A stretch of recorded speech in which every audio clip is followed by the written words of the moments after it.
Hi guys, welcome back to another interesting video that is related to research.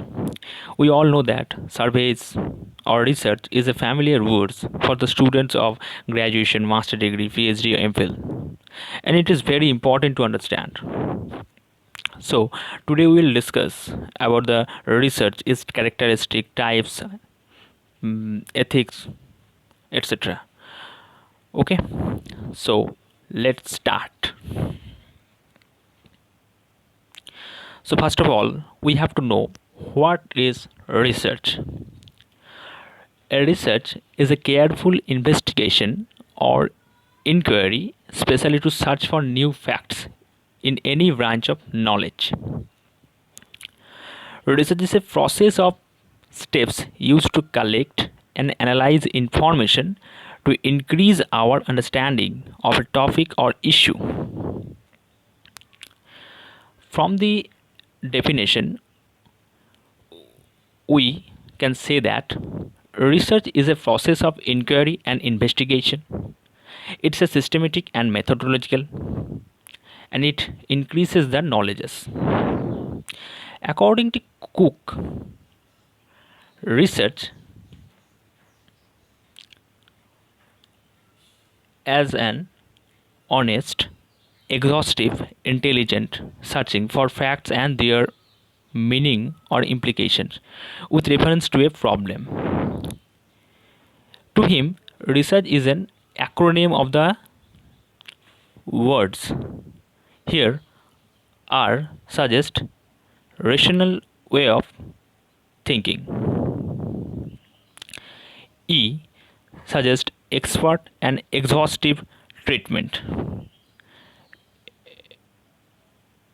S suggests search and solution. E for exactness, A for analysis, R for relationship of facts, C for critical observation, careful planning, constructive attitudes and condensed generalization, and H for honesty and hard working. Okay, तो research का जो अर्थ है वह है अनुसंधान।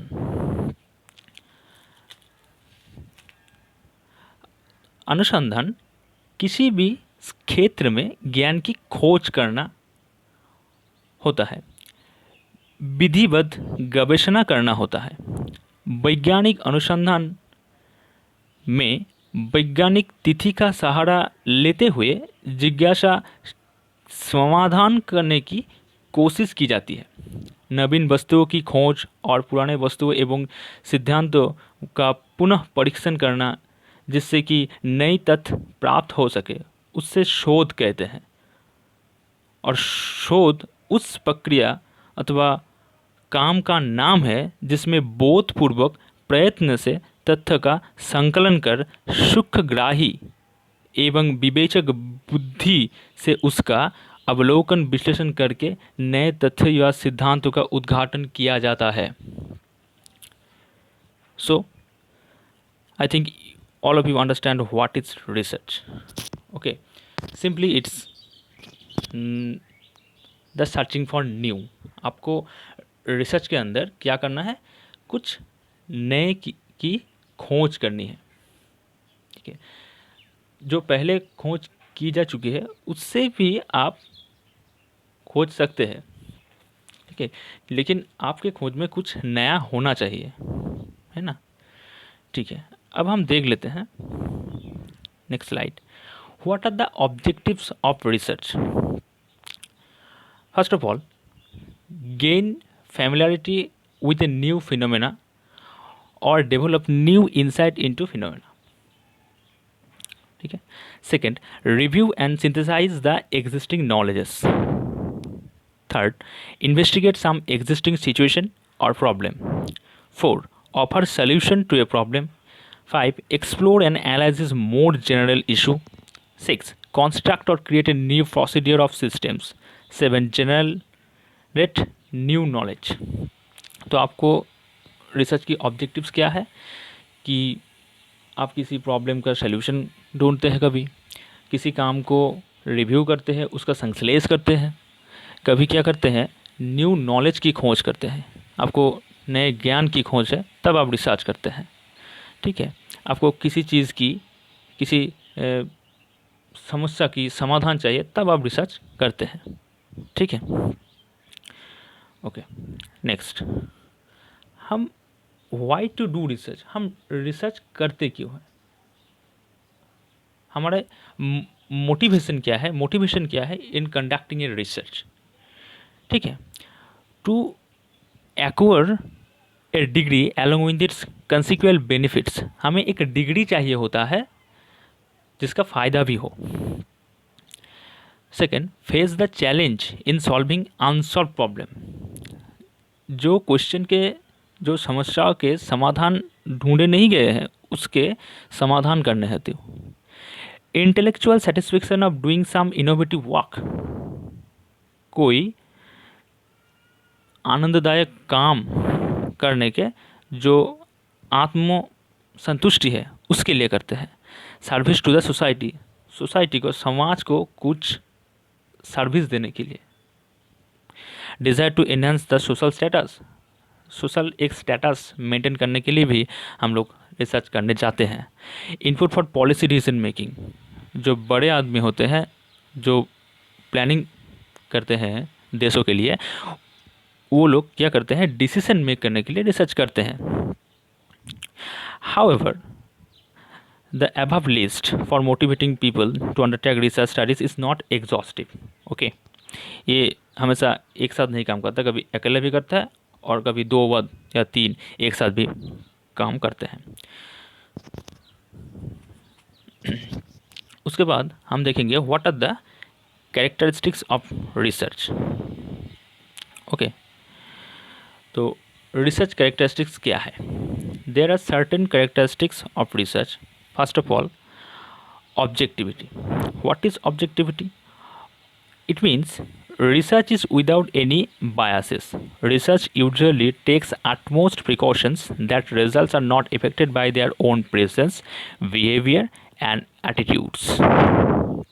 Okay. Research के कोई biases हेतु, आपके कुछ संस्कार हेतु या किसी एक्सटर्नल फैक्टर के हेतु क्या नहीं होना चाहिए, आपके ऑब्जेक्टिविटी नष्ट नहीं होना चाहिए। Okay, there are some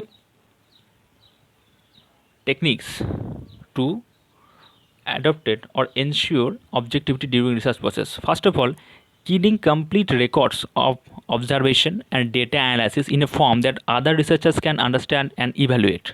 Second, most scientific reports are written in a similar form and published by organization of scientists. These reports communicate ideas to the entire scientific community and open those ideas to criticism.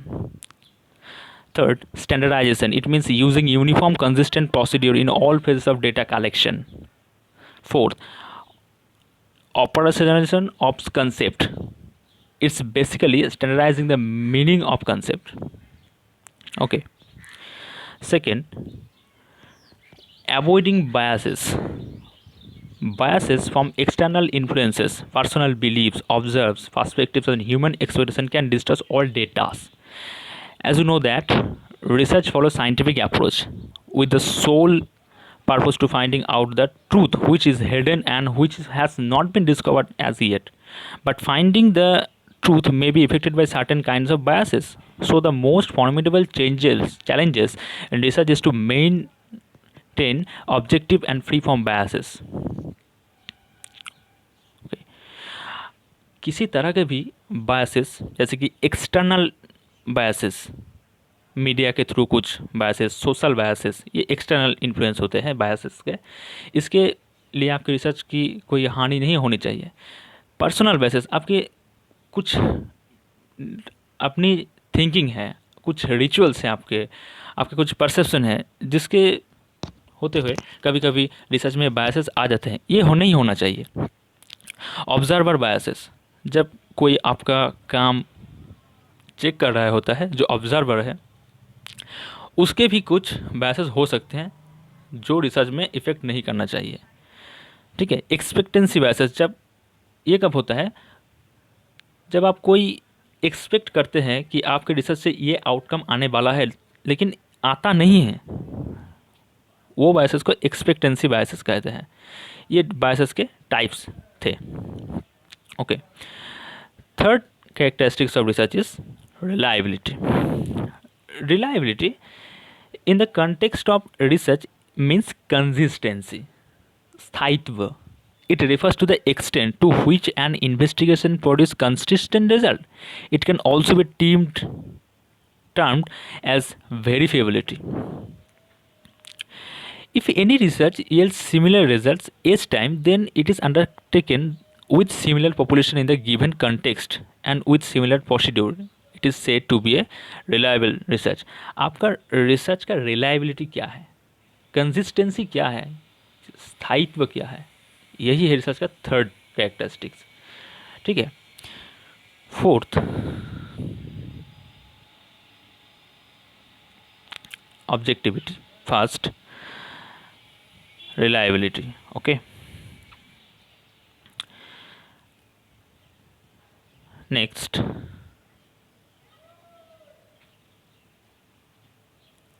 validity. In research, validity mainly stand for accuracy of procedures, research instruments, tests, etc. The concept of validity can also be understood by posing a question: are we measuring or able to measure what we originally intended to measure? ठीक है। Generally, validity is a term to be much more important than reliability. To keep the research on the right track, it is must that the concepts are defined in the best possible manner so that no error occur during measurement. Okay. तो validity क्या होता है, reliability से भी ज़्यादा होता है। क्या कि क्या प्रोसेस आप यूज़ कर रहे हैं, क्या इंस्ट्रूमेंट, क्या टेस्ट आप, क्या प्रोसीड्यूर यूज़ कर रहे हैं आपके इसके लिए, क्या वो सही है, जो आपको सही दिशा दर्शा रही है क्या, यही है वैलिडिटी। वैलिडिटी के डिफरेंट टाइप्स होते हैं, जैसे कि इंटरनल वैलिडिटी, वो क्या है, with higher internal validity, a researcher is able to establish better causal relationship, two or more variables between. This is specifically true in case of laboratory experiments. Okay, and external validity, it means that external factors that can affect the study must be controlled. Okay. Third, face validity. By this we mean that survey and questionnaire accurately measure what they are supposed to measure. Okay. Fourth, content validity. The indicator measures all aspects of the construct. Okay. Content की validity क्या है, criterion validity, ये क्या होता है, the indicator corresponds with and is predictive of measurements using relative indicators. जो criteria है वो क्या वैलिड है आपके रिसर्च के। Construct validity, the indicator measures the construct in a manner that is convergent with other measures in terms of direction. Okay, ये fourth. अब देखिए नेक्स्ट जो कैरेक्टरिस्टिक्स है वो है accuracy. It is the degree to which research processes, instruments and tools are related to each other. Accuracy also measures whether the research tool have been selected in the best possible manner and research procedure suit the research problem or not. ये क्या होता है कि क्या आप सही scientific method use कर रहे हैं आपके रिसर्च के लिए, क्या आपके मेथड्स जो हैं वो आपको सही आउटपुट देने वाला है। एक्यूरेसी, आपके काम के जो टूल्स हैं, जो सिलेक्टेड टूल्स हैं, वो क्या बेस्ट पॉसिबल लिए आपको सही रिजल्ट या आउटपुट देने वाला है, ये है एक्यूरेसी। आपको परफेक्ट चीज़, सही चीज़ को सिलेक्ट करना होगा रिसर्च करने है, तो रिसर्च में एक्यूरेसी बहुत ज़रूरी है।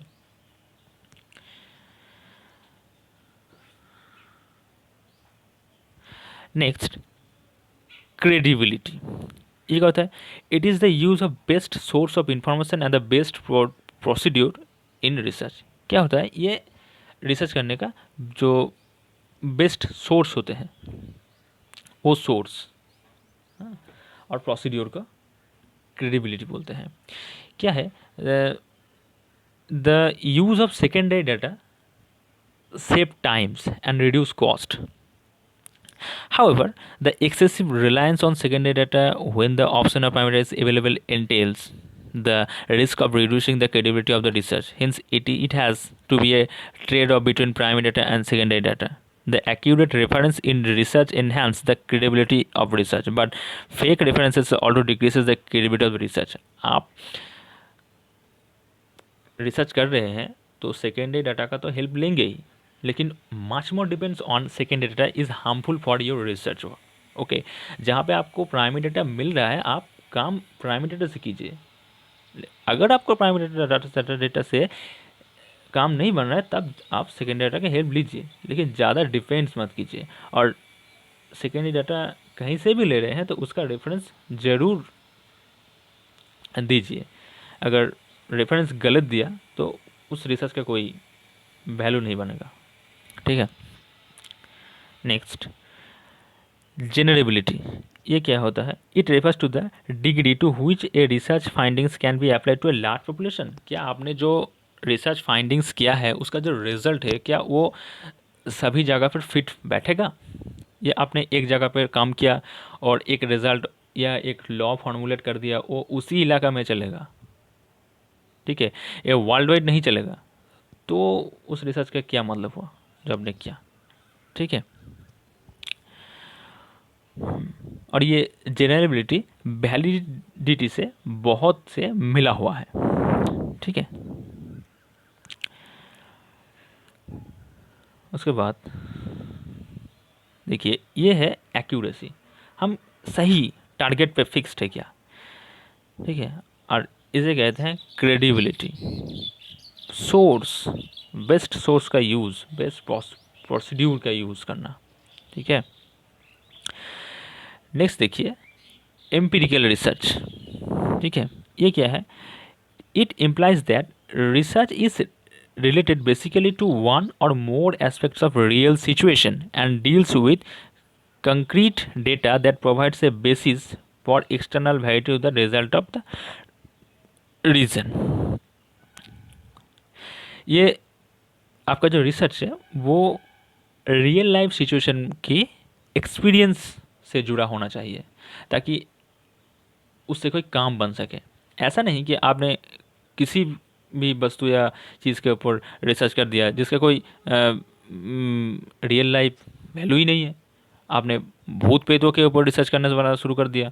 ठीक है, आपने कुछ और ही के ऊपर रिसर्च करना शुरू कर दिया जो असल में है ही नहीं। ठीक है, तो रियल लाइफ जो एक्सपीरियंस है उस चीज़ों के ऊपर ही रिसर्च करना बेस्ट होगा।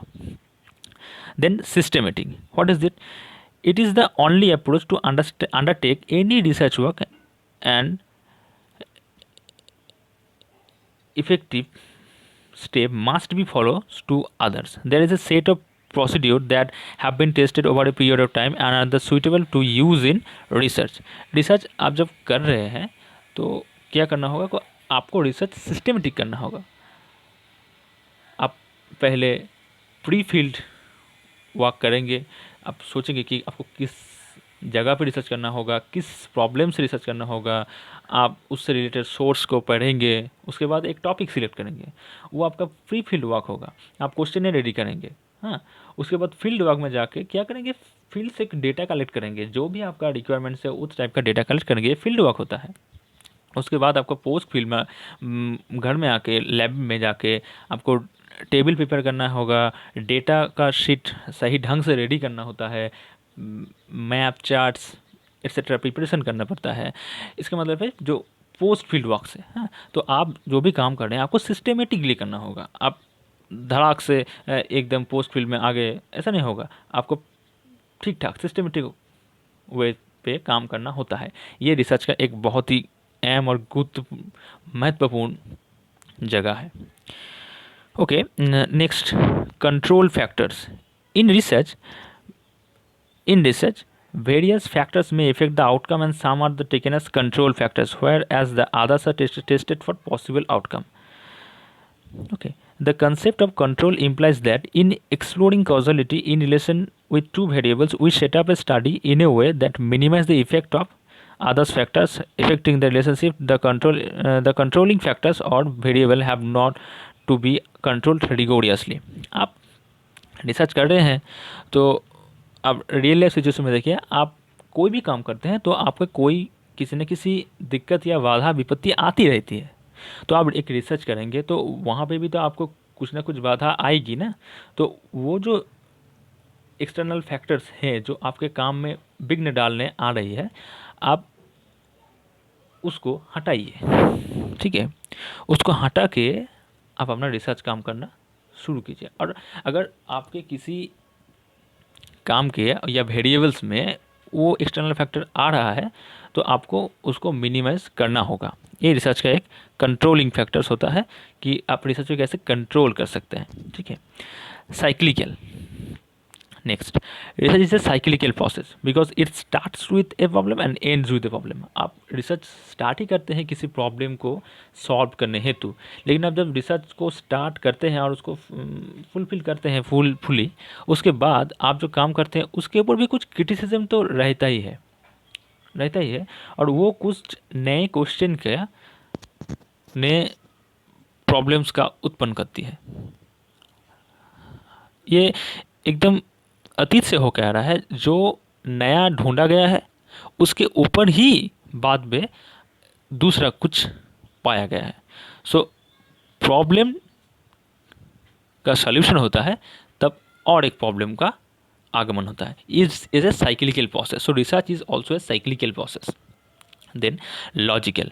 Good research is logical implies that research is guided by the rules of logical reasoning. आपको साइंटिफिक मेथड का यूज़ करना होगा, आप मनचाहा कुछ लिख नहीं सकते। ठीक है, and last of all, replicable. What is this? It allows the result of the research to be verified by the replicating the study and thereby building a sound basis for decision.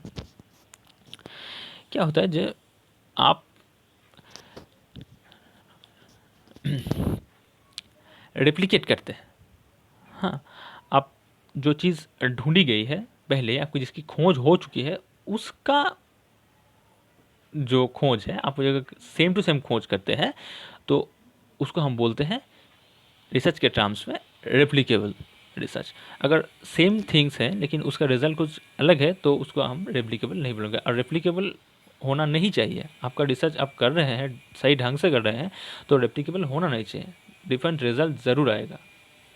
ठीक है, और अगर एक ही result आया तो क्या हुआ, वो तो आपका कुछ नई खोज हुई नहीं ना।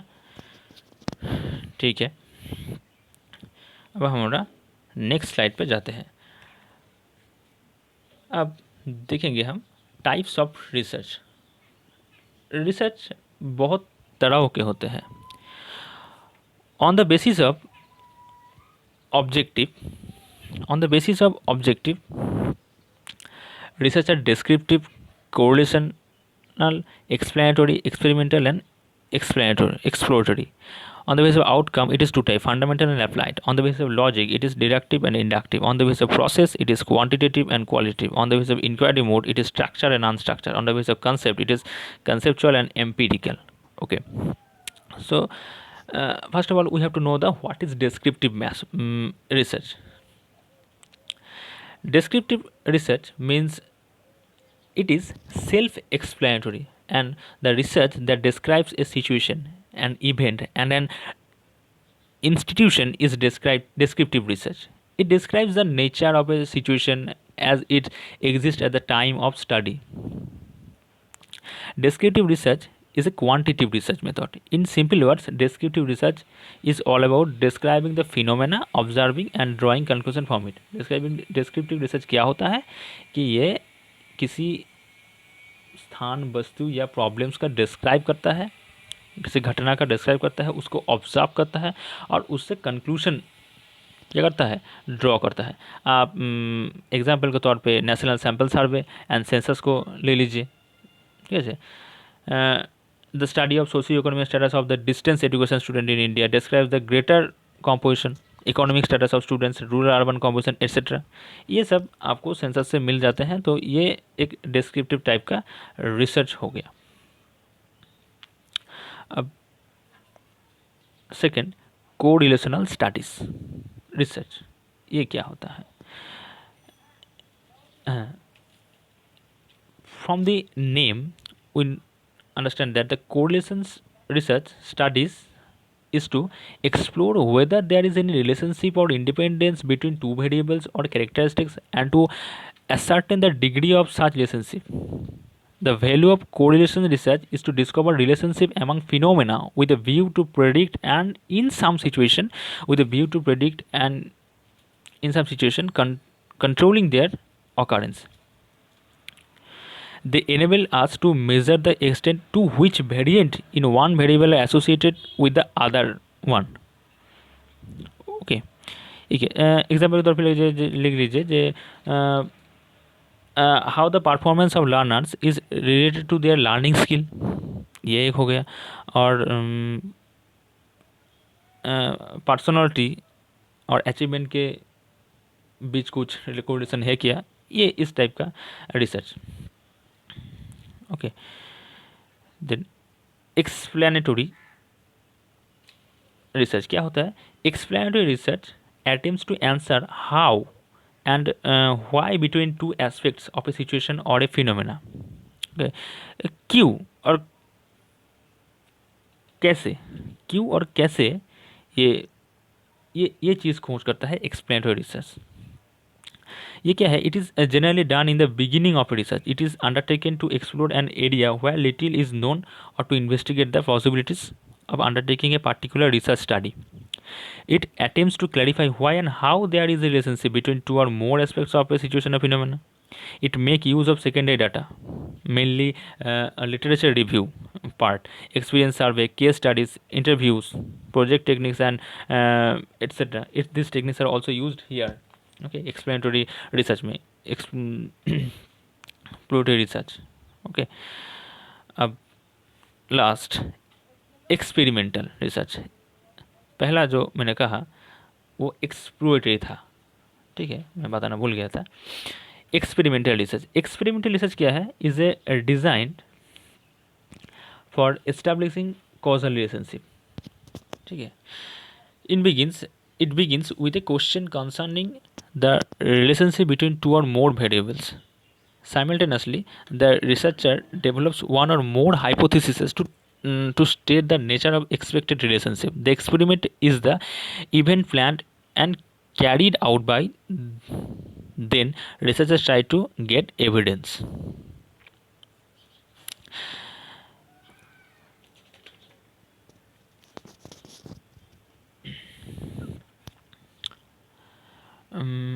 एग्जाम्पल के तौर पे to examine the effect of different teaching methods upon achievement in reading, an investigator would manipulate method the independent variable by using different teaching method in order to ascertain their effects upon achievement the dependent variables.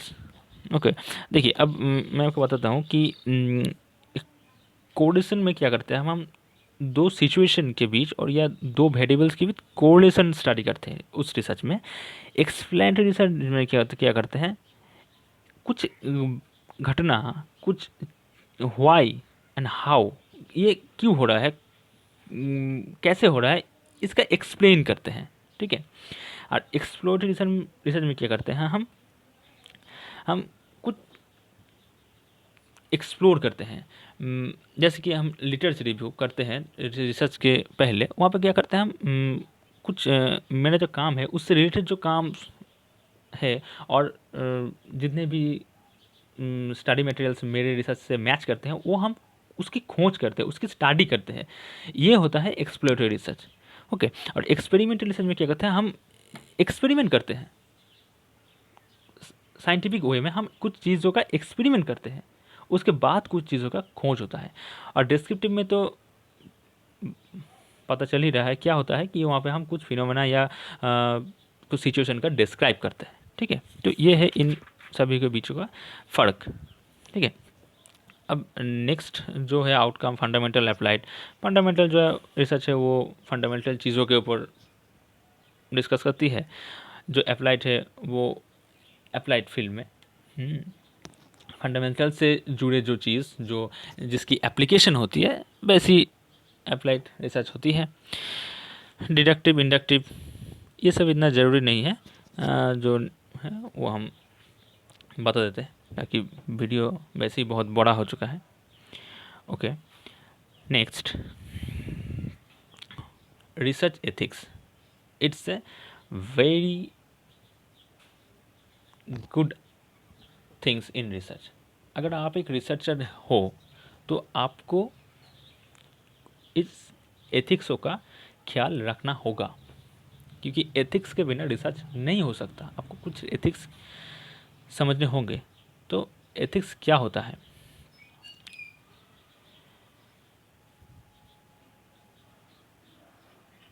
According to the Oxford English Dictionary, ethics are a set of moral principles that govern a person's behavior or the conducting of an activity.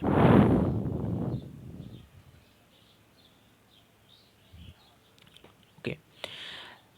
In research, ethics are those moral principles that govern the research process or the behavior of researcher.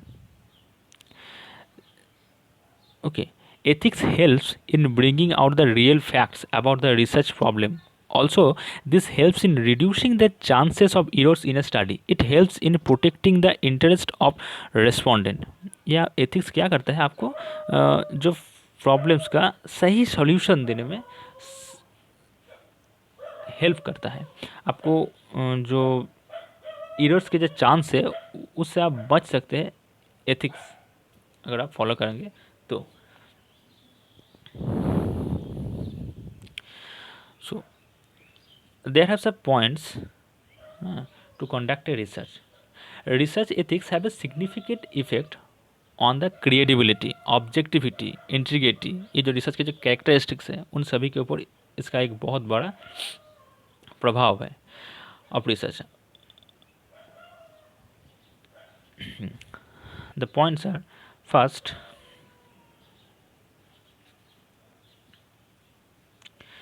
honesty.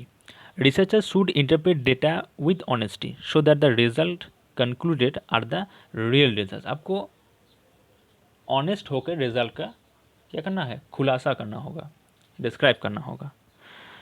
Second होता है open minded. Researcher should be open minded to criticism, new ideas and feel free to share research findings, resource etcetera. आपको criticism करने का, कोई अगर criticism कर रहा है तो आपको सुनना होगा, न्यू आइडियाज़ आपके दिमाग में होने चाहिए, आपको ओपन माइंडेड होना चाहिए कि आप सभी अपने रिसर्च फाइंडिंग्स, रिसोर्स को आप शेयर करना चाहते हैं और कर सकते हैं।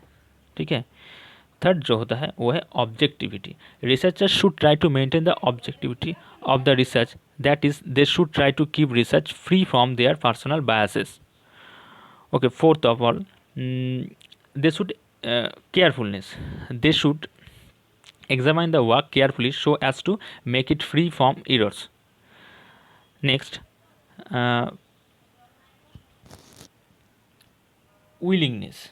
Respondents should be aware about what study is to be conducted, what data is to be collected, what they are to share, how it will be used and how they will benefit from this study. They should be willing to share it without any compulsion or pressure. Okay, आप क्या खोज रहे हैं, क्या आप data चाहते हैं, कहाँ से चाहते हैं, कैसे लेंगे, ये सब का आपको ध्यान रखना होगा। आपको इच्छा होनी चाहिए कि आप किसी दबाव में आके या प्रेशर में आके इसका ये काम नहीं कर रहे हैं।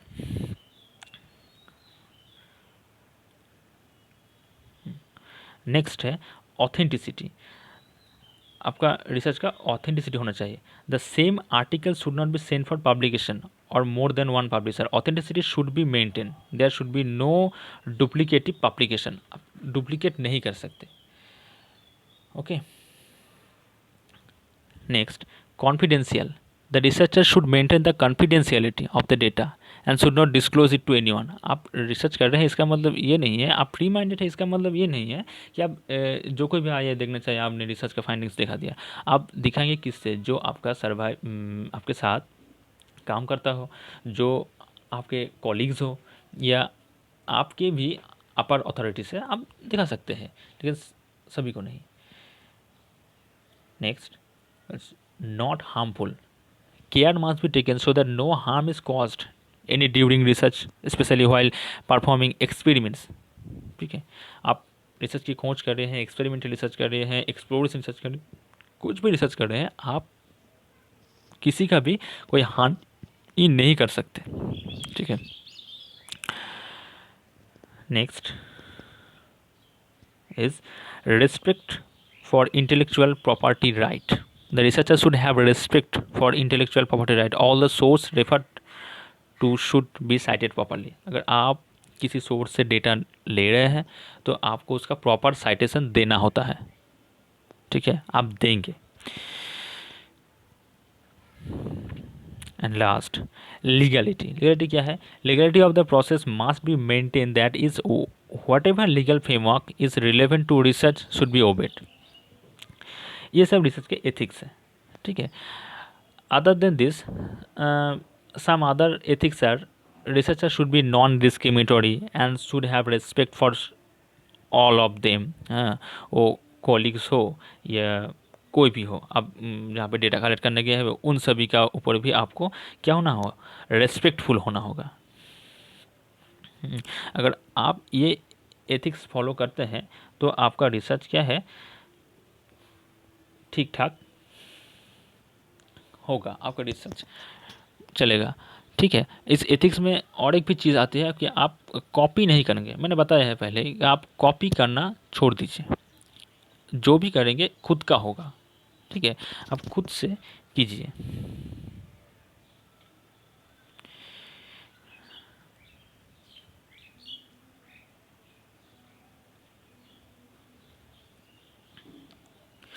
ओके,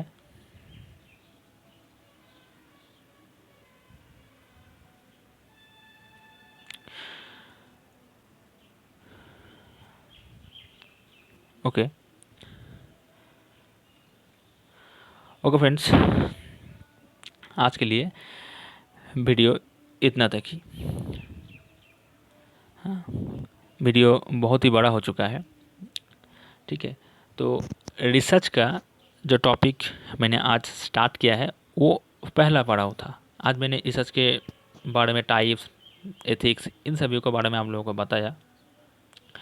ठीक है, अगर आपको ये टॉपिक अच्छा लगा है तो आप मेरे चैनल पे सब्सक्रिप्शन कर लेना और ऑल बेल आइकन को प्रेस कर देना, लाइक कर देना।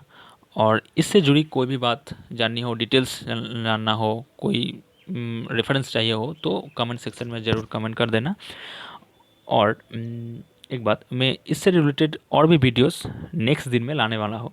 ठीक है, जहाँ पे मैं बताऊँगा कि रिसर्च और डिसर्टेशन के बारे में क्या फ़र्क होता है, और डिसर्टेशन और रिसर्च कैसे लिखते हैं, क्या क्या स्टेप्स हैं, आपको क्या मेंटेन करना पड़ेगा। यूजीसी के गाइडलाइंस के थ्रू मैं बताऊंगा आप लोगों को कि क्या रिक्वायरमेंट्स हैं आपकी, आपको क्या क्या करना होता है रिसर्च और डिसर्टेशन में। So if you wanted to know about all the details, you can follow our channel by subscribe it। okay, okay, next day we will meet with another video। thank you everyone।